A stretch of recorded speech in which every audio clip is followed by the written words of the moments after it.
आज मैं लेके आया हूँ अपने फौजी भाइयों के लिए वो क्वेश्चन जो 100% एग्जाम में आएंगे, और अगर आप इनको प्रिपेयर करके रखेंगे तो मुझे पता है ये आपके माइंड में रहेंगे, तो आप आसानी से एग्जाम को कर ले जाएंगे। चलिए मैं स्टार्ट करता हूँ देर न करते हुए।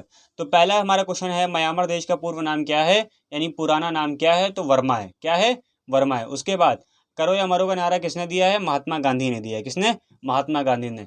चंद्रशेखर आजाद की मृत्यु कहाँ हुई थी? इलाहाबाद अल्फ्रेड पार्क में। कहाँ? इलाहाबाद अल्फ्रेड पार्क में। और अगर ये क्वेश्चन आ जाएगी कब हुई थी, तो 27/2/1931 में हुई थी। उसके बाद वर्तमान में आर्मी थल सेना कौन है? मनोज मुकुंद नरवणे।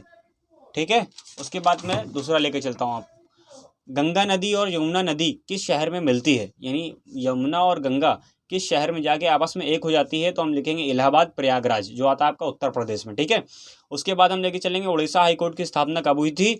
देखो ये सारे उड़ीसा के जितने मेन क्वेश्चन है इसको नोट कर लेना, क्योंकि आएंगे, एक म्यांमार से एक उड़ीसा से। ठीक है। तो उड़ीसा हाईकोर्ट की स्थापना कब हुई थी? 1948 में। भारत की राजधानी दिल्ली कब बनी थी? 1911 में इसकी घोषणा हुई थी और बनी थी 1912 में। ठीक है। उसके बाद राष्ट्रीय ध्वज का डिज़ाइन किसने तैयार किया? पिंगली वेंकैया ने। किसने? पिंगली वेंकैया ने। राष्ट्रीय ध्वज की लंबाई और चौड़ाई कितनी है? ठीक है। तो 3:2। राष्ट्रीय ध्वज को संविधान सभा में कब अपनाया गया था? तो क्या होगा? 22 जुलाई 1947 को अपनाया गया था। भारत कब आज़ाद हुआ था? 15 अगस्त 1947 को आज़ाद हुआ था। उसके बाद एयरफोर्स डे कब मनाया जाता है, यानी वायुसेना दिवस कब मनाया जाता है? तो लिखेंगे 8 अक्टूबर 1932 को मनाया जाता है। कब?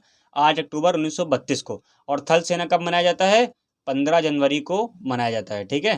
15 जनवरी को। और अगर ये पूछे कि थल सेना की मतलब थल सेना जो है, ये हमारी थल सेना कब बनी थी? ठीक है। तो 1 अप्रैल 1895। ठीक है। उसके बाद नौसेना दिवस कब मनाया जाता है? 4 दिसंबर को मनाया जाता है। ठीक है। उसके बाद जापान की संसद का क्या नाम है, यानी जापान की जो पार्लियामेंट है उसका क्या नाम है? तो डाइट। ठीक है। मैं नेक्स्ट लेके चलता हूँ। कनाडा की राजधानी क्या है? तो ओटावा है। क्या है? ओटावा। देख लिए आप, ओटावा। कनाडा की राजधानी क्या है? ओटावा। उसके बाद क्षेत्रफल के अनुसार भारत का विश्व में भारत कौन से नंबर पे है? तो हम लिखेंगे 7th में। किसमें? क्षेत्रफल के अनुसार भारत कौन से नंबर पे? 7वें। थल सेना की स्थापना कब हुई थी? 1/4/1895। उसके बाद भारत को आज़ादी किस योजना के तहत मिली थी?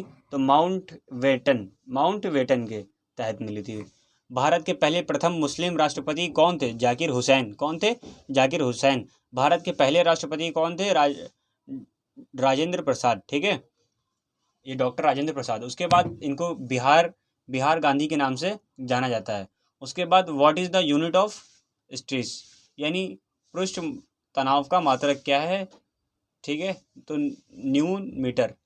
उसके बाद ये साइंस वाला जो है ना, ये मैं आपको थोड़ा कायदे से एक्सप्लेन करने की कोशिश करूँगा, क्योंकि ये अभी आपको हो सकता है ना समझ में आए ऐसे। वैसे मैं एक बार ये दिखा दे रहा हूँ आपको, इसको नोट कर लेना आप। ठीक है। बाकी साइंस वाला मैं कायदे से इसको एक बार लेकर के आऊँगा। उसके बाद तिरंगे में अगर पूछा जाए, जो तिरंगे का चक्र है हमारा, अशोक चक्र, ठीक है, उसमें कितनी तीलियाँ होती हैं? तो 24 तीलियाँ होती हैं। ये सारी चीज़ें आप लोग याद रखेंगे। ठीक है। Thank you so much.